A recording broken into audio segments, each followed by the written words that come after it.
Today I'm in the kitchen of my good friend Faye, and she just wrapped up an amazing experience building a new home with Nelson Builders. She made the decision whether she wanted to purchase an existing home or if it made more sense for her and her family to go on the adventure of building.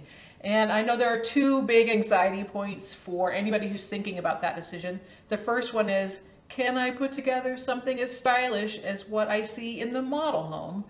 And the second big one is, can I stay on budget if I want to put together something stylish in my new build? And Faye has uncovered at least six of the secrets to staying on budget and coming up with a really amazing, beautiful, on-trend house. So Faye, start us off. Tell us secret number one that you uncovered.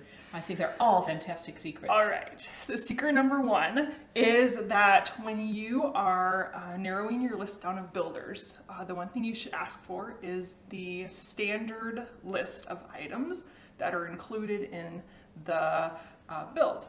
And so all builders have this list available, and it tells you exactly what is included in sort of the base price.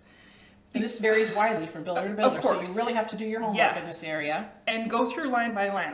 We went through and we were like, okay, yep, that's included, great, that's included, awesome.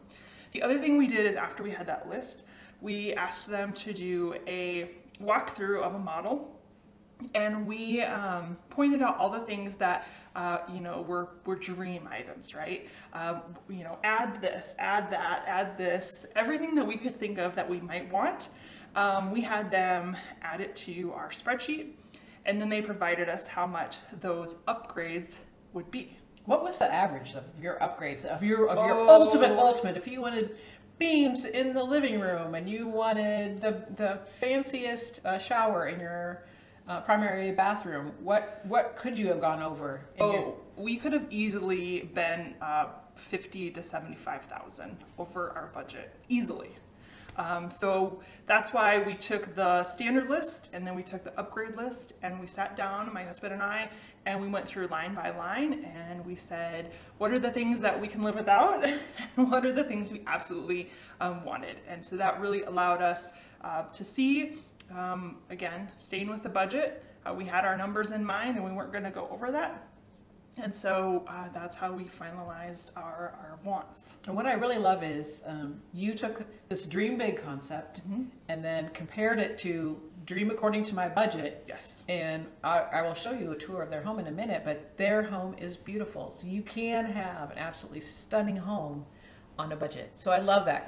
First tip, compare what's standardly available with your builder, which varies significantly from builder to builder, right, and compare that to what your dream wish items are that are above and beyond that list. Because when you walk into those model homes, the builders have automatically added a lot of upgrades to them. So what you're seeing in the model homes is probably an upgrade here and an upgrade there. Yeah. And you won't be able to know the difference between builder to builder. If you think that they're all the same for every builder, they're not. So you have to definitely work harder to compare apples to apples. Yes. When you're making the purchase. I love first tip. All right, okay. Second tip. Second tip.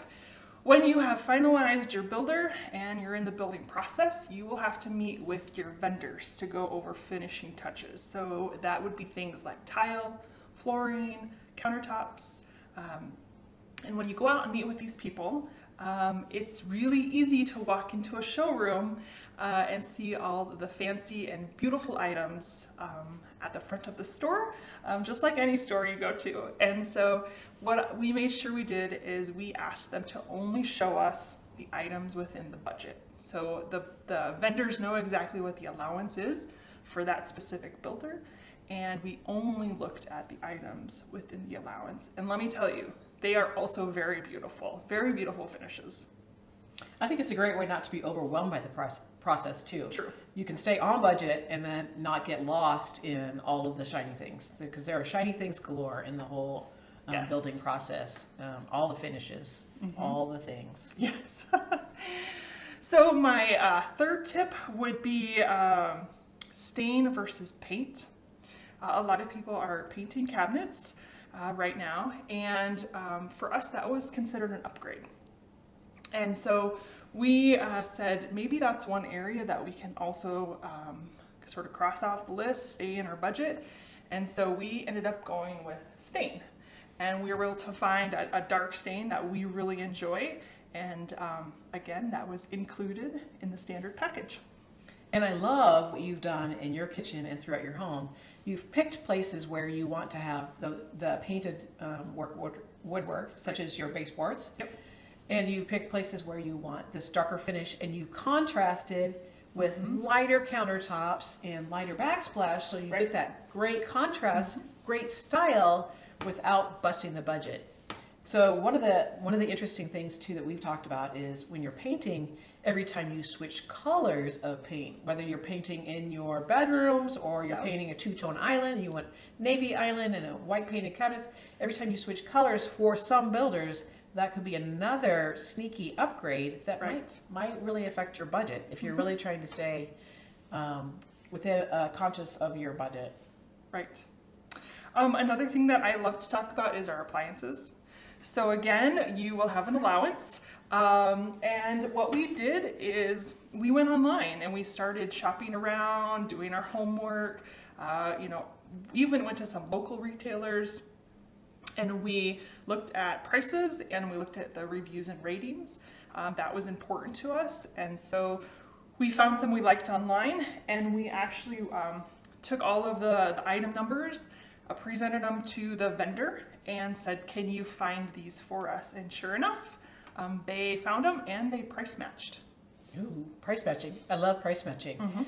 I lived this during the pandemic. Maybe some of you did too. My refrigerator at home stopped working conveniently during the height of the pandemic, and when the supply chain wasn't impacted and I could barely find a refrigerator at all. But when I was in shopping for a refrigerator, looking at all of the finishes that they have now, all the various electronic and technological gimmickry that is available on appliances, it is a research project in and of itself. And so you can get easily distracted by shiny things with your appliances. So making sure that you're staying with what you really need, and what you really, comparing it to what, the sky's the limit. I mean, everybody can go sky's the limit. That's not hard to do, but how to stay on budget and weigh your options is absolutely the way to go. And I think when you picked out your kitchen, you also designed your kitchen so that you could have a deeper refrigerator too, because a counter depth refrigerator costs more money than if you have space allowed in your kitchen design for a standard size refrigerator. Huge budget savings when you're designing your kitchen up front. Yep. All right, next tip number 5. Tip number 5, Faye, what do you have for us? So 5 is related to mirrors and lights.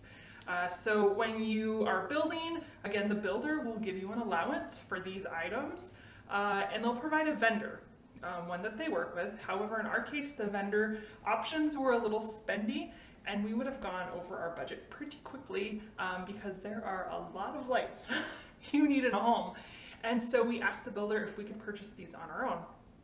And they graciously agreed, and so we found some lights online, we found some locally, we took advantage of those sales and the coupons, and all the builder asked is that we have them in the home, packaged, so brand new, not open, and they installed them for us.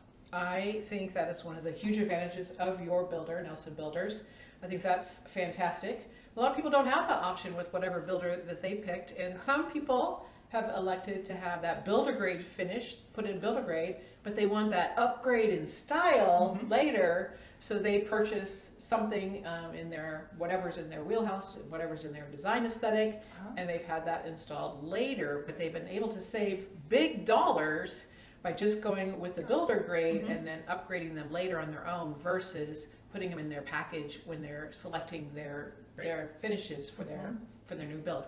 You can have a stylish home both ways. I think yours was the easiest because you could shop for those features and then your builder would have them installed for you. I think that is absolutely fantastic, but I'm sure you learned a lot about how much lights cost in general, and you got yours from all different sources. Right.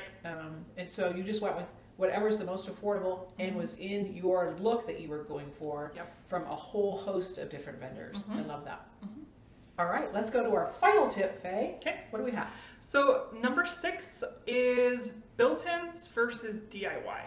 And so when I was talking about that list of standard options versus upgraded options, a lot of the built-ins that you see in these model homes are upgrades.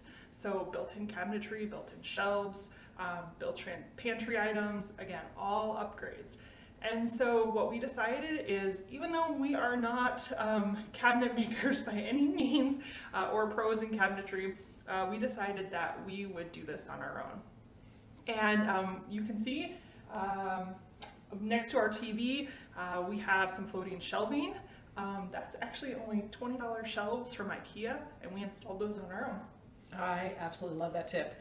This is a very popular feature in a lot of the new builds to have, especially next to the fireplace, flanked by some floating shelves.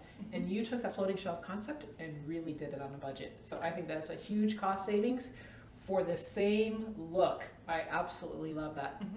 So there were 6 tips that we gave you for building a new home, having a very beautiful, stylish, contemporary new home, but staying on a budget. I hope that you loved hearing from somebody who's just lived the experience, for sure. And we're going to link some of the things that we talked about in the comments below. So if you have more information, just reach out to us and we will be happy to give you more information.